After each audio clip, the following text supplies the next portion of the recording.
So I posted a video on how I personally think that Persona 3 Reload is pretty overrated. And unsurprisingly, the feedback wasn't very positive. And I knew it probably wasn't going to be positive going in.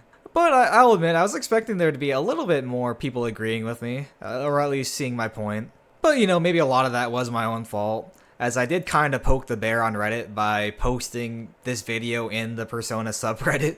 Which, it's kind of I can see why a lot of people see that as annoying by essentially self-promoting, but when you're a tiny channel, you kind of gotta do what you gotta do, as making your videos be seen is kind of just luck, so I was just kind of making my own luck there. But this is something I can talk about some other time or later, as obviously this video is about Persona 3 and not my channel. But what did annoy me is that a lot of the people just barely watched the video. Most people stopped watching after 40 seconds, and it's like they didn't even really give my video a chance. They just disliked it or started commenting that they don't agree with me, and they didn't even really watch the video. But with all that being said, there was a lot I could have done better with the video. The thumbnail was obviously pretty clickbaity, and the title was simply Persona 3 Reload is overrated. And I could have at least stated that it's still a decent game, which I did, but by then the damage had already been done. But yeah, something I wanted to do was start talking about some of the positives I honestly should have talked about more in the original video. I think the ending has a beautiful message. Even though your life is over, you've changed so many other people's lives for the better, along with sacrificing yourself to save the world. And despite the themes of death and how dark this game can be, it still managed to end on a positive note. And despite the trope becoming pretty popular of, the power of friendship saves the world, I think it's actually quite well done in this game, so it's something I can live with. I think the characters in this game are pretty good. I didn't like Mitsuru at first, as I honestly just thought she was overbearing and annoying. But she grows on me, and she even grows throughout the course of the game. And because of the situation you guys are put in, she kind of goes out to see more meaning in her life than just studying and being the top in her class. I also think that Ken's a pretty good character during the time where he's not just a background character. His story for how he wants to get revenge for his mother is pretty interesting. And I like how it ends on a more positive note, on him trying to live a more meaningful life, instead of just being fueled by revenge. I also like how Akihiko is basically the big brother of the group. He's fueled by the trauma of how his sister died in a fire at his orphanage when he was younger. And because of this, he wants to get stronger to protect those he cares about. And his sister dying made him feel powerless. And that's why he puts so much time and dedication into becoming stronger, as he doesn't want to feel like that again. But his friend dying later on in the game made him realize that he can't just save everyone, and that he shouldn't just focus all of his time and attention on becoming more powerful. I do think it was kind of goofy that him and the main character are able to just take on like 20 dudes at once. But I think that's something that wasn't supposed to be taken all that seriously, so I'm not really going to be harsh about that or anything. And I like how the characters aren't just friends to begin with, and that it's something that has to like grow over time. There's even conflict in the group with Yukari and Mitsuru, and Junpei is clearly jealous of you. And it's a friendship that grows throughout the course of the game, and that's something I appreciate.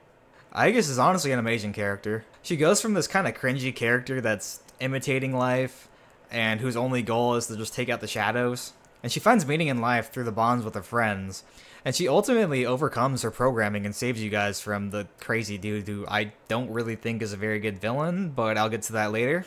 And I just want to add that Aigis is, in my opinion at least, definitely who is the love interest of the main character. As yeah, they never officially say it or whatever, but like everything in the ending just implies romance between the two of them. You have cherry blossom petals falling from the sky. The main character is laying in Aigis' lap while she holds his hand. Like, come on. And even her social link is basically, like, aside from her developing, like, more feelings and emotions for the world and stuff, it's clearly her developing feelings for you. And it's, like, pretty early on as well. Now, even though I do have some positive thoughts about this game, there's still quite a lot of flaws that I see in this game. I did talk about this in my previous video, but there was a lot that people didn't seem to agree with, so I just want to further explain myself. I don't really like how, after the intro with you and Yukari fighting on the rooftop against that shadow, the game kind of just drops you off after that with no directive. It's just kind of like, have fun. And I thought that was just kind of weird and awkward. I thought the chairman was an awful twist villain. He's just a generic villain who's like, I want to end the world and this new world would be beautiful, and he's just kind of evil for the sake of being evil. I do think that the twist that the 12 shadows you guys are destroying was actually helping him was good, but aside from that, his motivation was just, again, I'm evil. I feel like something that the game could have done better is to show some more backstory of Mitsuru's grandfather. Doesn't need to be anything crazy, and it's certainly not going to cover the fact that, again, the first 40 hours of the game you're not doing jack shit. But it could at least help support this early half of the game that's really weak, with some more interesting backstory. And to also just build more into the character of Akitsuki. I think that's his name, I don't really know, they always just call him the chairman. Like, they could show him being Mitsuru's grandfather's right-hand man, and him being just as insane and crazy, and they could still keep the twist there, too, because you wouldn't know that it's Tim, because they wouldn't be using his name. And he could have shorter hair and contact lenses, so you wouldn't know it's him. And they could use this as a way to give him more depth as a character. Or they could just double down on him being crazy. Because I'm not really fully against, like, a character who's evil for the sake of being evil, but at least make him entertaining. As instead, we're just giving this dude who's basically seen as like this good character who does have like some personality to him, and then you realize, oh no, he's just been being fake the entire time, and you get like 30 seconds of him being evil, and then he just dies. And since we're on the topic of villains, Shuriga is a group that's really not that far off from being generic villains. Their motivations at the beginning kind of make sense to me. They're just not wanting to lose their powers, and they just believe that you shouldn't fight against death. But in the second half of the game, it starts to kind of fall apart. They hear about Nyx and how Nyx is going to bring the end of the world. And yeah, their belief is to not fight death. But they start fighting for death by fighting you guys. And I don't really understand that. Also, there's a plotline that's really underdeveloped, which is that they're the group that's going around and killing people from online requests. And this is really glossed over in the game. And I do think this is largely because of the fact that if they did talk about more of this and have more plot relevance, mentioning the fact that they are the group that is the one killing people, then I think it would make the Junpei and Chidori romance a little bit more awkward. Even though it still is a thing, they are the group that's going around murdering people, and Junpei's in love with the murderer. But they gloss over it, and that's clearly the reason why. And that brings me to my other point, that I don't think Chidori and Junpei's romance is good. It starts with Chidori rejecting Junpei multiple times, and Junpei just being incredibly persistent and annoying about it. Then Chidori manipulates Junpei, and then kidnaps him. So, you know, that sounds like an amazing baseline for a great romance. Like, with that start to the romance had better be really amazing for it to work, in my opinion. And I do see their vision as Chidori is a girl that's going to probably die soon, and she's just pushing everyone away. And she starts to actually feel feelings for Junpei, and she carries a lot of resentment for Junpei because of that.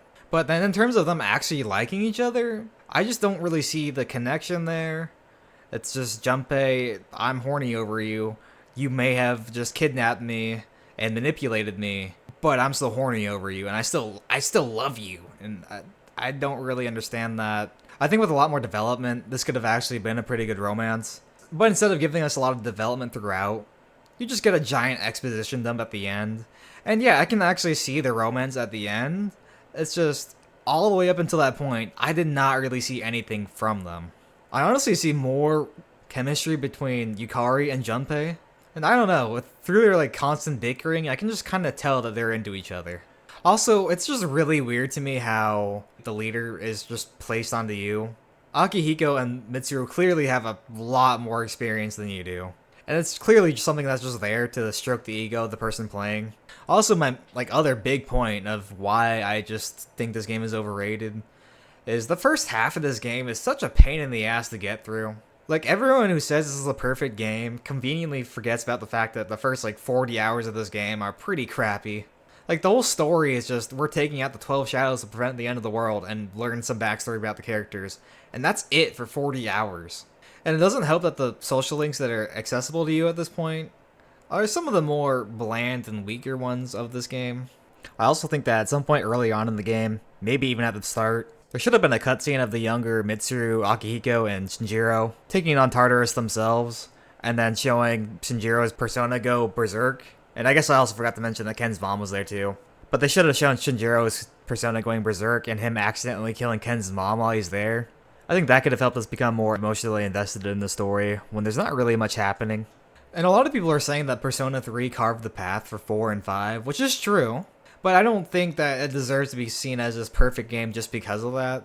Especially because it's something that Persona 4, at least from what I've played, and 5 have just kind of taken the blueprint from 3 and done a lot of the things better than was done in Persona 3, at least in my opinion. And a lot of people are like, oh, this game has the dark themes of death, so therefore the story is better.